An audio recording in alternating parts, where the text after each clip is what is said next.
A declassified FBI document was released on the 20th anniversary of the September 11th attacks. It's the first investigative record to be disclosed since U.S. President Joe Biden ordered a declassification review of materials that for years remained out of the public eye. To discuss this in more detail is American journalist and one of our regular contributors, Lisa Daftari, joining us once again from Los Angeles. Lisa, what does this new document really tell us? It's 16 pages, which just outlines the connections and the contacts that the perpetrators of 9/11 had with the Saudis, expatriates who are living on American soil. It doesn't go as far as to connect these perpetrators with the Saudi government, although, that's been a conspiracy theory that has been, thrown around for 20 years now that this was, there's a nod given or permission given, or actually this was supported by, advocated by the Saudi government. So it doesn't go as far as to make that connection, but it does connect these individuals to their contacts on the ground in the United States. As we all know, this was a very well planned terror attack. Since then, we've seen, smaller attacks. We've seen groups like ISIS and Al Shabaab, or any one of these groups that are launching kind of do-it-yourself type of terror attacks, where if you ram your car into three individuals and you kill those three, well, that's considered martyrdom. This was a huge scale attack, and this report goes as far, and I don't know why it took 20 years, but it finally shows the actual connections, the web, the networking that these terrorists had on the ground in the United States, how they were trained, what the connections were, and so on. Yeah, it's so sad that more than 3,000 people lost their lives. I mean, I think it was more than the people who lost their lives when it came to to Pearl Harbor. So very, very sad indeed. U.S. Secretary of State Anthony Blinken will be under the microscope this week to answer to the chaotic U.S. withdrawal from Afghanistan. Elisa, the Republicans were not happy with the way the entire withdrawal was really handled. No, and over the last few hours, he's been under the gun, and I'll tell you, it's been by bipartisan leadership that has really questioned, why this withdrawal flopped the way that it did. The administration, whether it's Blinken or Biden, quickly takes the answer to, well, we don't want to stay in Afghanistan for even a year or 5 or 10 more. We needed to withdraw, and that's not really the question here. The question is why the withdrawal took place the way that it did without a strategy. And again, the answer, by and large, from the Biden administration and now Blinken in the testimony was that we inherited this withdrawal from the Trump administration. And again, the follow-up question to that will be, well, President Trump had certain, checks or kind of tests that he had, or he wanted compromises made by the Taliban that the Biden administration just didn't check for. And to that, Blinken answers, well, we inherited a deadline or a timeline to withdraw, but we did not inherit a strategy. So you can't have it both ways. Did you inherit the strategy or not? Did you inherit this from the Trump administration or not? And I'm not asking whether or not we should have withdrawn. I think that on both sides of the political aisle, and anyone with a brain really realizes the fact that it was time to leave Afghanistan. And the question is, why did we leave the way that we did? Why did we surrender to the Taliban? Why did we compromise American lives? Why did we jeopardize, the military assets, the intelligence assets, and everything else on the ground? Why was it as botched as it was? And I'll tell you how Secretary Blinken does not have a good answer for any of these questions. Well, I'm just thinking as well about all of the ammunition that was left behind, all of the weaponry, all the warfare, the technology that the Taliban now can get their hands on. That's dangerous. Yeah, and that actually was one of the very detailed questions that was asked of Secretary Blinken, to which he answered that, as far as he knows, he has been advised by the Pentagon that there was nothing that was that compromised U.S. intelligence that was left in Taliban hands. Of course, this is, I heard from someone who heard from someone. This is not a direct answer. And at the end of the question, he said, well, I'll just say that I'm not an expert, and this this question should be directed towards the experts in this field. Look, he's a Secretary of State. He calls the shots, and a big calculation that should have been made first and foremost is the intelligence assets, the military equipment that was left behind. This is not something that you defer onto an expert. You should be the expert on whether or not these calculations or this was taken into account when the decision was made to withdraw the way that we did. As Western countries debate how to best provide humanitarian aid to Afghanistan without making the Taliban richer, countries like China and Pakistan have already sent plane loads of supplies to the country and are willing to send even more. I mean, China announced that it's sending $31 million worth of grain, winter supplies, medicine, and 3 million COVID-19 vaccines, Lisa. Yeah, it's unfortunate that there will be no way to squeeze or to marginalize the Taliban in Afghanistan in order to now deal with that. Meaning, this doesn't leave much diplomatic leverage for Washington to use against the Taliban if they even wanted to. Right? We're speaking hypothetically here that if they wanted to now say, listen, we want to work with you, but we're going to put sanctions in place until you do X, Y, and Z. It's too late. We've given up that leverage completely. And as you said, these nations have come in to take, swooped in to take the place and to fulfill the needs of the Afghan government. And remember, they are knee high in debt. They have they're at famine level with regards to reserves for food. The banks are shut down. People haven't been going to work, so they're in a very chaotic state. So they'll take help from anyone, and of course, they're making alliances with neighbors like China and Pakistan, who have had a very very robust history of teaming up with rogue states and terror organizations. And China, of course, finding any opportunity to find friends in the region.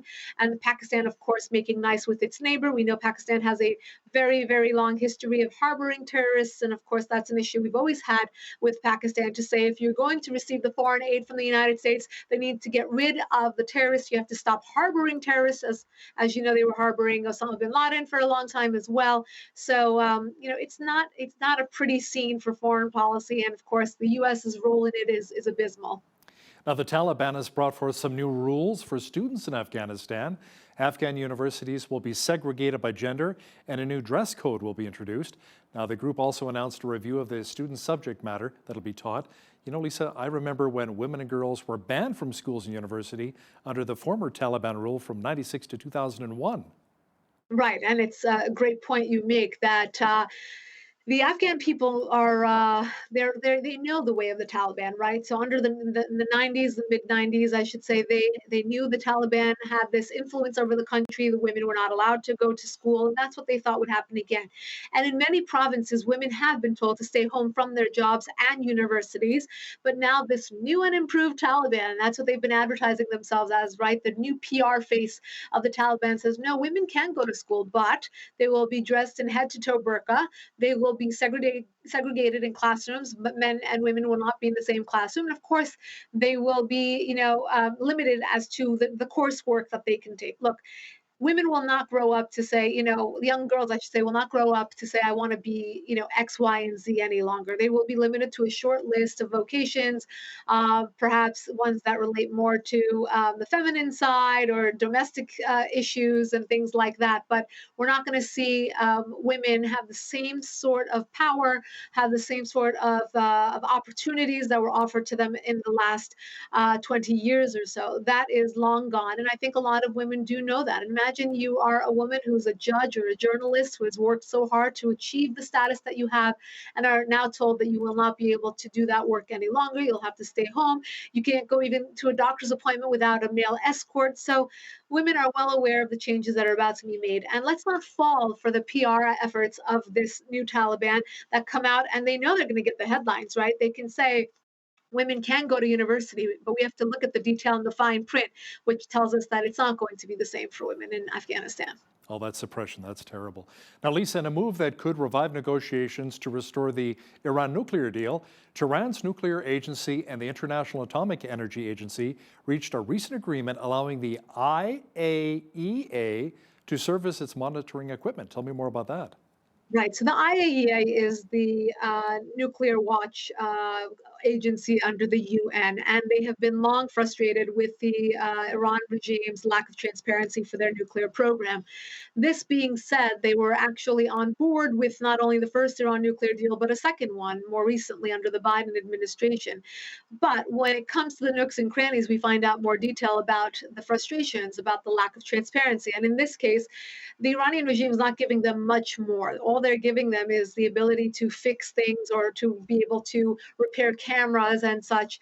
But again, they're very selective about the access and the accessibility that they're going to give the IAEA, this nuclear watchdog group. So we're not seeing really an about face from the Iran regime. Perhaps they see that the chances of getting into another nuclear deal are very meek.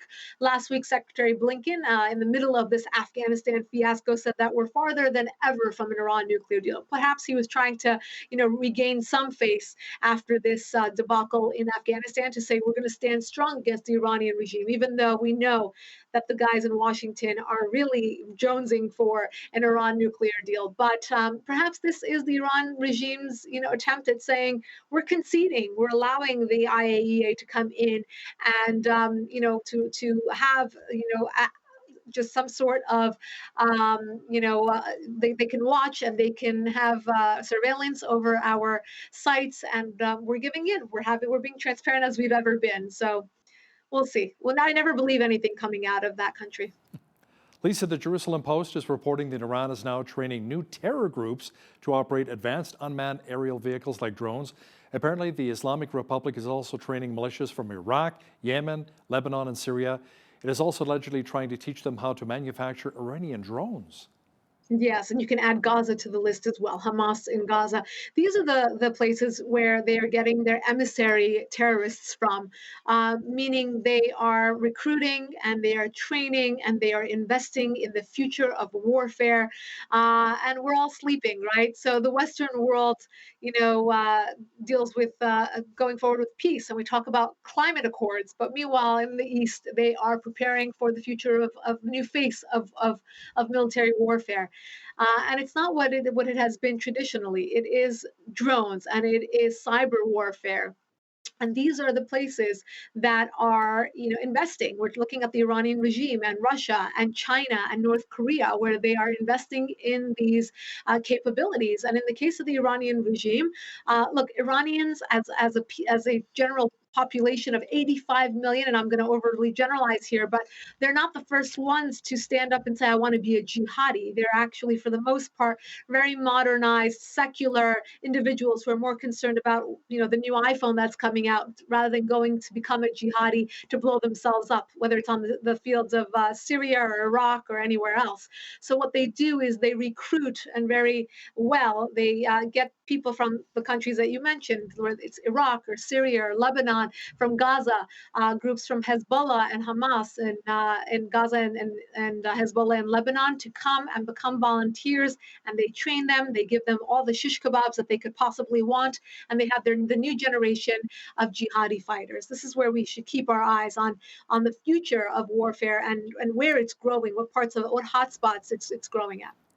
We have a federal election coming up here in Canada on September the 20th. And in France, Lisa, two French politicians kicked off their presidential campaigns, seeking to become the country's first female leader in next spring's election. Yes, it's interesting because when I saw this headline, I thought, we're all pining for equality, or I should say equity in some cases, but this shouldn't be a headline. There are female politicians everywhere. We've seen them go to very, very, advanced positions all over the world. But of course, this is still a headline, and it's interesting. Why not have a female leader in France? We had one in Germany. We've had one in Israel. We've had them all over the world, and I hope that these women, if they're good candidates, if they deserve it by their own merit, that they let the best men or women win the election. We can't forget about Margaret Thatcher as well in the UK so many years Exactly ago, right. right? Lisa, the controversy over COVID-19 vaccine mandates continues. We had protests here in Canada by workers who are not happy that they're being forced to get the jab. Well, in upstate New York, a hospital there says it will pause maternity services after several employees chose to resign rather than receive the mandatory COVID-19 vaccine. You know how I had to read this headline like 2 or 3 times because I thought it was the other way around. Where we live in these blue states, it's the other way around, where doctors and nurses are biased towards patients who are not vaccinated. They actually want to walk out on them, which is malpractice to the nth degree. I mean, would you not, help an individual who's driving without their seatbelt on, who got hurt in a car crash, right? So it's not up to us, or a smoker who is doing something very irresponsible for so many years of their lives, right? So there's a lot of analogies to be drawn on to why that's malpractice. But this story talks about these nurses in upstate that refuse to get vaccinated. Upstate New York is a rural area of New York, and 26% of this hospital, the staff refused to get vaccinated. So when the mandate was put in place where all hospital employees had to get vaccinated, they said, no way, we're out of here. They actually left their jobs rather than be forced to get the vaccine. Incredible. American journalist and our foreign affairs expert, Lisa Daftari, thanks so much for your time today. My pleasure.